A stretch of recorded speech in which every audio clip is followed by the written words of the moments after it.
Hello friends. कल हमने आपके लिए सुनाए थे भाग्य का लिखा हुआ कभी नहीं बदलता भगवान शिव की कहानी। तो हमने सुनाया था कैसे उस राजा ने गरीब व्यक्तियों के बच्चे को छल से ले लिया और जमुना में फेंक दिया। अब आइए जानते हैं आगे की कहानी। चलने से पहले चैनल को लाइक करें, सब्सक्राइब करें। अब एक युवा बन चुका था। एक दिन वह बच्चा अपने दोस्तों के साथ में खेल रहा था। तभी वहां से दूसरे राज्य के राजा की सवारी निकली। साथियों, जिस समय उस राजा की सवारी निकल रही थी, उसी समय एक छोटा सा बच्चा कहीं से घूमता हुआ राजा के काफिले के सामने पहुंच गया और काफिले के आगे जाकर खड़ा हो गया। राजा का काफिला तो अपनी धुन में चला जा रहा था। उस छोटे से बच्चे पर किसी का ध्यान नहीं गया। उधर अपने दोस्तों के साथ में खेलते हुए सेठ के लड़के की नजर उस बच्चे पर पड़ गई, तो उस बच्चे को देखकर चिल्लाते हुए राजा के काफिले की तरफ भागा और बड़ी ही फुर्ती से उसने उस मासूम को बचा लिया। मित्रों, जिस राजा का वह काफिला जा रहा था, वह वही वो राजा था जिसने कई साल पहले उसे नदी में बहा दिया था। और वह लड़का जिसने मासूम बच्चे की जान बचाई, वह वही लड़का था जिसे राजा भेष बदलकर किसान के घर से ले आया था और बाद में नदी में बहा दिया था। जैसे ही राजा की नजर उस लड़के के हाथ पर पड़ी, तो हाथ पर नीला निशान देखकर राजा समझ गया कि हो ना हो यह वही लड़का है जिसे मैंने नदी में बहा दिया था। लेकिन यह जीवित कैसे बच गया? राजा ने तुरंत ही अपने काफिले को रुकने का इशारा किया और अपने सैनिकों से बोला कि जो लड़का अभी अभी काफिले के सामने से गुजरा है, उस लड़के को पकड़कर हमारे पास लाए। हम उसकी बहादुरी के लिए उसे इनाम देना चाहते हैं। राजा के सैनिक तुरंत ही सेठ के लड़के के पास में पहुंचे और उसे अपने साथ बुला लाए। जब सेठ का लड़का राजा के सामने पहुंचा, तो उसने राजा को प्रणाम किया और पूछा, आप कौन हो और आपने मुझे क्यों बुलाया है? राजा बोला, बेटा, हम तुम्हारे पड़ोस के राज्य के राजा हैं और तुम्हारी बहादुरी के लिए हम तुम्हें पुरस्कार देना चाहते हैं। हम तुम्हें कोई इनाम दें, उससे पहले हम आपसे कुछ सवाल पूछना चाहते हैं। सेठ का लड़का बोला, कहिए राजन, आप मुझसे क्या पूछना चाहते हो? तो राजा बोला, बेटा, तुम्हारा कौन सा गांव है? कौन तुम्हारे माता पिता हैं और तुम्हारे हाथ पर यह नीला निशान कैसा है? राजा के पूछने पर वह लड़का कहता है, हे राजन, मैं पड़ोस के गांव में रहता हूँ और मेरे पिता मानो सेठ बहुत ही धनवान सेठ हैं। और आप जिस निशान की बात कर रहे हैं, ये निशान तो मेरे हाथ पर बचपन से है। लेकिन आप यह सब क्यों पूछ रहे हो? राजा ने कहा, बस ऐसे ही, कोई खास बात नहीं है। फिर राजा उस लड़के से बोला, हम आपके माता पिता से मिलना चाहते हैं। क्या तुम हमें अपने माता पिता से मिलवाने के लिए अपने साथ ले चलोगे? लड़का बोला, क्यों नहीं राजन, यह तो हमारा बड़ा सौभाग्य होगा कि आप हमारे घर पर पधारे। चलिए राजन, मैं अभी तुम्हें अपने माता पिता से मिलवाने के लिए ले चलता हूँ। इस प्रकार वह राजा इस बात की पुष्टि करने के लिए कि यह बच्चा वही है जिसे मैंने नदी में बहाया था, उस लड़के के साथ मानो सेठ के घर पर जाता है। सेठ जी जब अपने पुत्र के साथ में किसी राजा को आता हुआ देखते हैं, तो सोचने लगते हैं कि ऐसा क्या हो गया जो किसी दूसरे राज्य का राजा मुझसे मिलने के लिए मेरे घर आ रहा है। जब राजा सेठ जी के पास में पहुंच गया, तो सेठ जी ने राजा से पूछा, महाराज, आप किस नगर के राजा हैं और किस प्रयोजन से आप मेरे द्वार पर पधारे हैं? राजा कहता है, सेठ जी, मैं आपके पड़ोस के राज्य का राजा हूं और मैं आपके घर आपको बधाई देने के लिए आया हूं। जब सेठ ने पूछा, किस बात की बधाई? तो राजा बोला, सेठ जी, आपका बेटा बड़ा ही बहादुर है। आज इसने अपनी बहादुरी से एक मासूम बच्चे की जान बचाई है। सेठ जब राजा के मुख से अपने पुत्र की प्रशंसा सुनता है, तो उसका सीना चौड़ा हो जाता है। सेठ राजा से कहता है, हाँ महाराज, मेरा बेटा तो बचपन से ही बहादुर है और जब से यह हमें मिला है, तब से हमारे घर में बरकत ही बरकत है। राजा ने कहा कि आपको मिला है, मैं समझा नहीं आपके कहने का क्या मतलब है। सेठ कहने लगा कि महाराज, अब आपसे क्या छुपाना, यह मेरा असली बेटा नहीं है। यह तो मुझे नदी किनारे एक संदूक में पड़ा हुआ मिला था। दोस्तों, राजा को जब यह पता चलता है कि यह वही लड़का है जिसे कुछ साल पहले उसने नदी में बहा दिया था, तो यह सुनकर राजा चिंता में पड़ जाता है। कुछ देर सोचने के बाद राजा उस सेठ से कहता है, सेठ जी,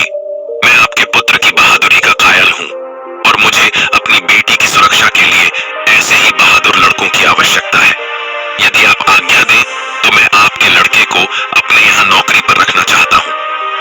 सेठ ने कहा, राजन, यह तो बड़ी ही अच्छी बात है कि मेरा बेटा आप जैसे राजा के यहाँ नौकरी करेगा। मैं इसके लिए सहमत हूँ। सेठ की सहमति मिलने के बाद राजा एक चिट्ठी लिखता है।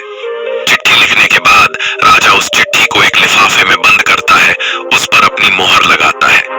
यह सब करने के बाद राजा सेठ के लड़के से कहता है, बेटे, मैं तो अभी किसी काम से दूसरे राज्य को जा रहा हूँ। तुम इस चिट्ठी को लेकर मेरे राज्य चले जाओ और इस चिट्ठी को महारानी को पकड़ाना। चिट्ठी पढ़ते ही महारानी तुम्हें नौकरी दे देगी। साथियों, इधर तो राजा अपने काफिले को अपने साथ में लेकर आगे बढ़ जाता है, उधर सेठ का लड़का राजा के नगर को चल देता है। चलते चलते सेठ का लड़का एक घने जंगल में पहुंचा। जंगल में पहुंचकर वह लड़का मार्ग भटक गया और मार्ग भटक कर वह दूसरी दिशा में बढ़ गया। जिस मार्ग पर वह आगे बढ़ रहा था वह रास्ता डाकुओं के अड्डे पर जाता था और इस प्रकार वह चलते चलते डाकुओं के अड्डे पर पहुंच गया। वहां पहुंचकर उसकी नजर एक झोपड़ी के ऊपर पड़ी। झोपड़ी को देखकर सेठ के लड़के ने अपने मन में विचार किया कि क्यों न आज की रात इस झोपड़ी में ही ठहर कर बिताई जाए। यह विचार कर सेठ के लड़के ने झोपड़ी की तरफ अपने कदम बढ़ा दिए। दोस्तों, जैसे ही वह लड़का उस झोपड़ी के अंदर पहुंचा और जैसे ही उसने झोपड़ी के अंदर को झांका तो अंदर का नजारा देखकर वह हैरान रह गया, क्योंकि जो झोपड़ी बाहर से टूटी फूटी नजर आ रही थी, उस झोपड़ी के अंदर नीचे जाने के लिए सीढ़ियां बनी हुई थी और उन सीढ़ियों का दूसरा सिरा एक आलीशान महल तक जाता था। दोस्तों, जैसे ही लड़का सीढ़ियां उतरकर नीचे महल में पहुंचा तो उसने देखा कि एक बूढ़ी महिला खाना बना रही है। जब उस बुढ़िया की नजर उस लड़के पर पड़ी तो लड़के को देखकर वह बुढ़िया बोली, बेटा, तुम कौन हो, कहां से आए हो और बिना इजाजत तुम अंदर कैसे प्रवेश कर गए? सेठ के लड़के ने सारा घटनाक्रम उस बुढ़िया को बताया और कहा, मैया, मैं रास्ता भटक कर आपके पास आ गया हूं। यदि आप मुझे एक रात ठहरने की इजाजत दे दें तो आपकी बड़ी मेहरबानी होगी और मैं वचन देता हूं कि प्रातः होते ही मैं यहां से चला जाऊंगा। सेठ के लड़के की इन बातों को सुनकर वह बुढ़िया बोली, बेटा, तुम्हारे यहां रुकने में मुझे तो कोई आपत्ति नहीं है, लेकिन तुम नहीं जानते हो जिस जगह पर तुम अभी खड़े हो यह जगह डाकुओं का अड्डा है। यदि उन्हें पता चल गया कि कोई अनजान व्यक्ति हमारे अड्डे पर आया है तो वह तुम्हें जिंदा नहीं छोड़ेंगे। सेठ का लड़का बोला, मैया, रात बहुत हो गई है और आगे जंगल का रास्ता है। इतनी रात में मैं कहां जाऊंगा, कहां रहूंगा? मुझे तो रास्ते का भी ज्ञान नहीं है। मैं रास्ता भटक चुका हूं। अगर बाहर गया तो जंगली जानवर मुझे मारकर अपने मुंह का निवाला बना लेंगे। अब ऐसी स्थिति में मैया, आप ही मुझे कोई रास्ता दिखाइए जिससे मेरे प्राण बच जाए। दोस्तों, सेठ के लड़के की इन बातों को सुनकर उस बुढ़िया को उस लड़के पर दया आ गई। उसने रात गुजारने की इजाजत दे दी। कुछ समय के बाद डाकू अपने अड्डे पर वापस आते हैं। जैसे ही उनकी नजर घर के कोने में सोए हुए सेठ के उस लड़के पर पड़ती है तो वे उस बुढ़िया से पूछते हैं, अम्मा जी, यह लड़का कौन है और यह हमारे अड्डे पर क्या कर रहा है? डाकुओं के पूछने पर वह बुढ़िया कहती है, बेटा, यह बहुत ही नेक दिल बच्चा है और यह नौकरी की तलाश में राजा का पैगाम लेकर राजमहल को जा रहा है। इससे तुम्हें कोई भी खतरा नहीं है। बेचारा मार्ग भटक गया है और यहाँ आ पहुंचा। डाकू बोले, अम्मा, तू भी कितनी भोली है, किसी को भी पनाह देती है। किसी ने यदि हमारे बारे में दुष्ट राजा को बता दिया तो राजा हमारा जीना दुश्वार कर देगा। तभी दूसरा डाकू बोला, रुको, मैं अभी इस लड़के की तलाशी लेता हूँ, कहीं यह राजा का गुप्तचर तो नहीं है। और ऐसा कहकर वह सोते हुए सेठ के लड़के की तलाशी लेने लगता है। जब डाकू सेठ के लड़के की तलाशी लेता है तो उसे सेठ के लड़के की जेब से राजा का लिखा हुआ पैगाम मिलता है जिस पर राज्य की मोहर लगी हुई थी। बड़ी सावधानी से वह डाकू लड़के की जेब से चिट्ठी का लिफाफा निकालता है और चिट्ठी को लिफाफे से बाहर निकालकर पढ़ने लगता है। चिट्ठी पढ़कर डाकू कहता है, छी छी, हमारे राज्य का राजा कितना घटिया राजा है। जब बुढ़िया पूछती है, बेटा, ऐसा इस चिट्ठी में क्या लिखा हुआ है जिसे पढ़कर तुम अपने ही नगर के राजा को घटिया राजा बोल रहे हो? तो डाकू उस महिला से कहता है, अम्मा, चिट्ठी में लिखा है कि रानी, जैसे ही यह लड़का तुम्हारे पास पहुंचे मारकर कहीं दूर फेंक देना, और यह काम मेरे आने से पहले हो जाना चाहिए। मैं इसे क्यों मरवाना चाहता हूँ और मैंने क्यों नहीं मारा, इन सवालों का जवाब मैं नगर आकर तुम्हें दे दूंगा। दोस्तों, डाकू के मुख से चिट्ठी में लिखी हुई बातों को जब बुढ़िया ने सुनी तो वह कहने लगी, बड़ा ही दुष्ट राजा है, जिसके हाथों से चिट्ठी भिजवा रहा है, उसी को मरवाने का आदेश भी दे रहा है। ये सुनकर उस बुढ़िया ने अपने मन में विचार किया कि मुझे इस मासूम को किसी भी तरह कोई भी उपाय करके बचाना चाहिए। उसने डाकुओं कि राजा की कोई संतान नहीं थी।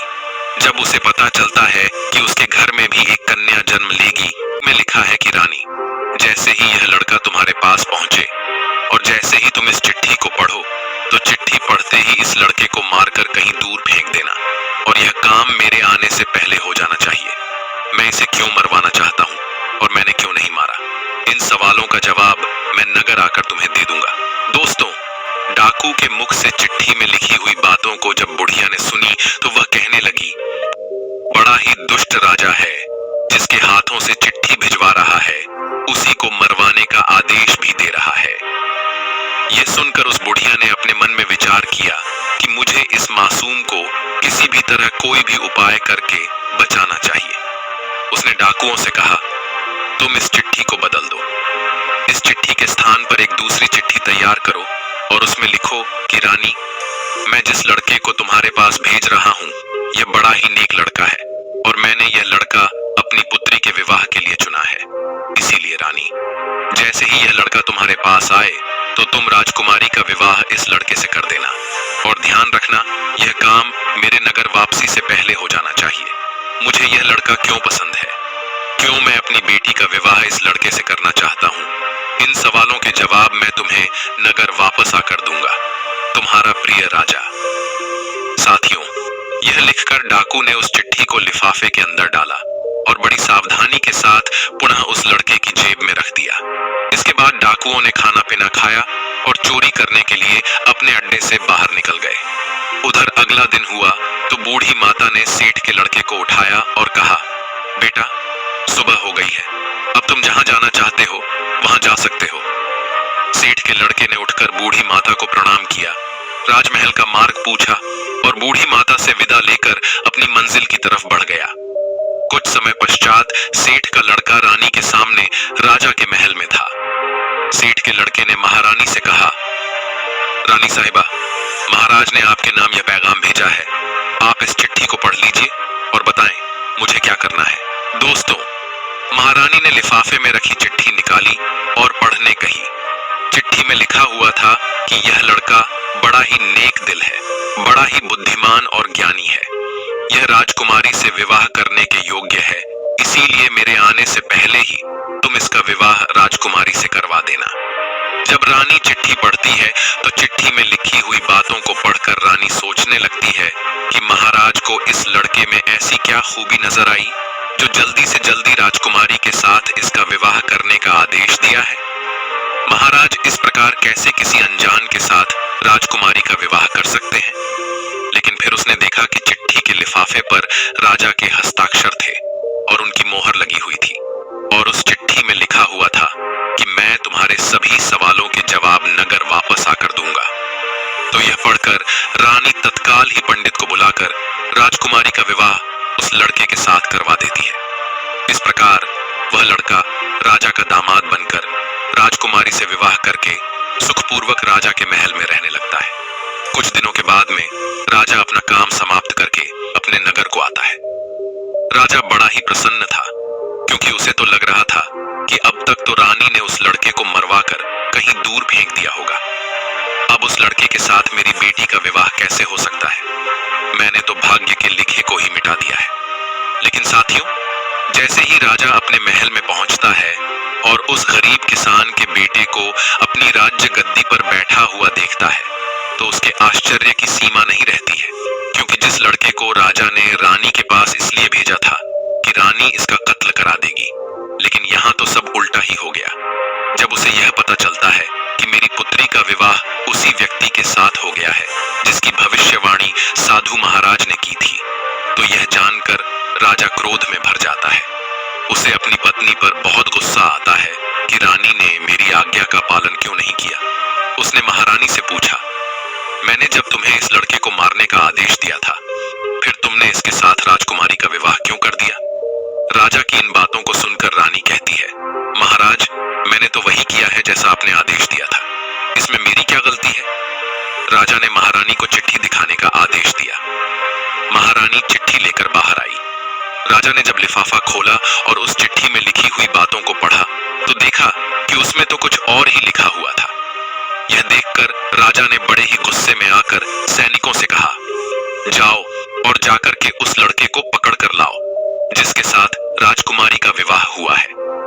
सैनिकों ने तुरंत ही राजा की आज्ञा का पालन किया और उस किसान के बेटे को पकड़कर राजा के सामने ले आए।